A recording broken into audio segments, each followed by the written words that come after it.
Al Schaefer telling us he'll be around. Will Lee will be around.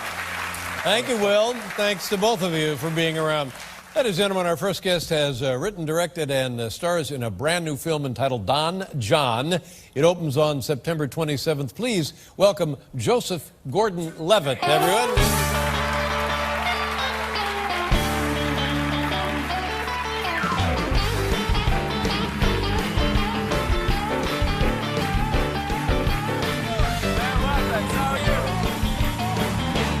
Is that Johnny Be Good? You know it was. Hey, that was good. No, it was Roll Over Beethoven. Oh, you're right. In honor Sorry. of Beethoven, the film that you appeared in as a little kid. Wow. Wow. That's amazing. All right, okay. You are a student Well, of when show we did business. the music for it, our band did the music for it. Did you know that? I did not know that. I didn't know that either. Well, Did you know this? I was cut out of that movie. I'm not actually in it. I'm just in the credits. Well, so then I take it back. I take it all back. It's still a good song, Paul. Yes, it's still a Listen, I want to talk to you about the Batman situation. Oh, okay. Because I was under the impression, and I was eager to convey that impression to others, that you were probably going to, that Batman was dead, and you were going to be the new Batman. And because that's what I suspicioned from watching the movie. Uh-huh. Now, what happened? Well, I think these new movies aren't necessarily, I don't know, first of all, I haven't read any of the new movies, I'm not involved in them at all, but I don't know if there's so much a continuation of the Christopher Nolan Batman Sequentially, they don't have to match up. I don't think they're really very connected, at least I actually don't really know. Now, the new movie is going to be Batman and Superman. That's what I heard. That's right. But honestly, I know as much as you do, Dave. Oh, no, you got you poor son of a bitch.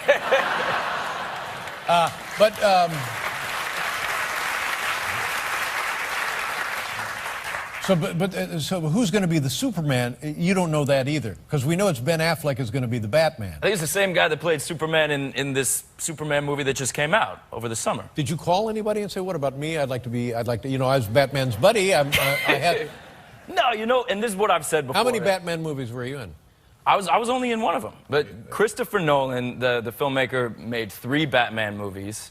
And in the ending, what you're referring to is the character I play, who's named John Robin Blake, is in the Batcave at the end. I'm assuming everyone's seen the movie. And Everybody I did apologize see if the I movie. spoiled the movie. Thank you. I apologize if anybody hasn't seen it yet, because I just ruined the ending. But Dave already spoiled it, so it's not my fault. No. But that's what you're referring to, and I just think it's a good ending to those movies because Well, it's mysterious. And it talks about, in all 3 of the movies, it talks about how Batman is more than a man; it's a symbol, and we all have a hero inside of us. Right. And so, passing the mantle on to another person, another man, I think was a really good ending. So now, why are people all upset that it's Ben Affleck as Batman? I don't know. I don't know. I think he's going to be really good at it. Why not? Guy's a great actor. How have you been? What have you been doing? You wrote and directed and starred in this movie. That's impossible. First of all, how long did it take you to write the movie? Yeah. Well, I had my first ideas for it years and years ago. I looked at my earliest notes, and they're from 2008. But then it took a couple years to really find the right tone for it. And how did you come upon the idea? How did it coalesce in your mind? Well, I remember I was working on this movie 50-50, which I don't know if you've seen. It's a movie that I was in with Seth Rogen. Thank you very much. And so I had this idea for you know, a sort of a Don Juan story, and couldn't necessarily figure out what it was. But then I was working with Seth and his partner Evan and that whole posse, and I was like, oh, maybe a comedy. Wait a minute. Did you say that whole posse? They're like a posse. They are. They're a posse of funny Canadian men. That's what they are. All right. And I thought maybe I could do the movie sort of like they do. They do these rated R comedies. Oh, sure. Yeah. And they've been very successful. They have been very successful, and they're really smart movies. And I thought, all right, well, maybe it could be something like that. And I was one night, I was in the middle of shooting 50-50, and I was how do I put this? I was smoking some really good British Columbian weed that Seth Rogen had given me. And British Columbian weed. Sure. It's the best in the world. Wow. And, boy. See, they know, apparently. And I'm from California. So if I'm saying that something's good, it's really good. Okay. So then what happens? Well, then I had the idea, well, I could do it as a comedy. And I thought about, all right, well, who's a current day Don Juan? And I thought of this guy, this guy with the gym body and the shiny hair and Most important things to him are his body, his car, his family, his and girls. girls. Like Yep. And it's an interesting combination, a contradiction, where men are interested in the fantasy of pornography, sex, and women typically would be interested in the fantasy of romantic movie relationships and the collision of the two. Yeah, well, so I play this guy who watches too much pornography. How did you like how I explained it? I liked how you explained it. Yeah. I'm high right now. Where did you get your weed?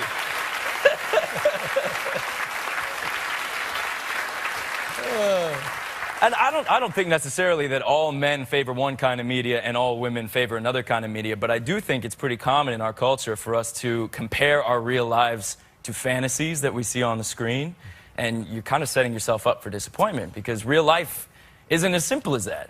You know, real life's actually, I think, a lot more beautiful than anything you could ever put on a screen, but you sometimes miss all the little nuances and details. Julianne Moore is lovely in this film. She is, you're right. Very nice. And she plays a wise, older person who is a great positive influence in your life. You're right. There's Scarlett Johansson. Who is wonderful. I mean, she is really wonderful. And Julianne Moore is also really good. Tony Danza plays my dad. Tony Danza, yeah. That's exactly right. Before we show a clip of the movie, I want to talk to you about your brother, who was supposed to be on this show. Yeah. How long ago was it? So this was when I came on the show to talk about Inception, and so it was a few years ago, and it was the first time I'd been on the show. So you were asking me about my family. We were just getting to know each other, and I told you about my brother, and he spins fire, or he spun fire. He's no longer with us, unfortunately. And thank you. And you said, oh, he spins fire. We should have him on the show. And I said, yeah, you should have him on the show. And your folks got in touch with him. And so he was coming to be on the show. And in fact, he actually had to tell you guys a little white lie. What was the white lie? Well, because they said, if you're in New York, we could have you on the show. So he said, oh, yeah, sure, I'm in New York. He wasn't in New York. Where was he? In L.A., where we grew up. Yeah. But then they invited him on, so we quickly booked a ticket to New York, and he came on the show, and he got as far as rehearsal, and I think your guest talked for too long or something. He didn't get to actually be on. I'm the one who always talks too long. Okay. Well, don't blame it. That's very gentlemanly of you to blame it on the guest, but it was me talking too long. All right. Well, then you talked too long. I talked too much. I'm sorry. As a result, we ran out of time? Yeah, so but what I understood was that he got to rehearse. And I haven't seen the footage, so We have the footage of the rehearsal. I know, I called you guys to ask if you had, and I heard you guys did. Yeah, we do have it. I have not seen it, and nobody's seen it, really. It was rehearsal. Let's take a look. What's your brother's name? Dan. Dan? Burning Dan. Dan Gordon Levitt, and this is what he was going to do on the show. Yeah. How about that? Beautiful, right? Wow. That's so cool to see. So that stage that he was just on, that's the Ed Sullivan stage. Right here, absolutely. So that he was spinning fire where the Beatles played? Yes, and everybody else, by the way, in important show business have been on this stage as the Ed Sullivan Theater, and then also on our show as well. And it's nice now. He was on the show. I'm really glad. Thank you for doing that. Well, thank you for doing that. Yeah. Now, let's take a look at a... Was it difficult doing all three things, having written it? And if people said, oh, I don't know if my character would say so-and-so, then they go to you, and then you have to do it, and then you have to act with them, and then you have to direct them? I mean, it sounds like a nightmare.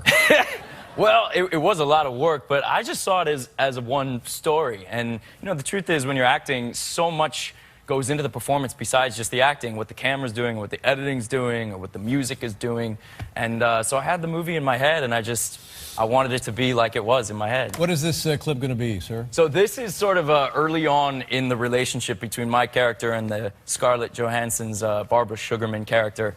And she's a hopeless romantic. Keep in mind, she very much believes that love and relationships ought to be the way they are in the movies. All right, let's take a look. It's Don John. Hey, that's exactly what we're talking about. It's Don John, ladies and gentlemen.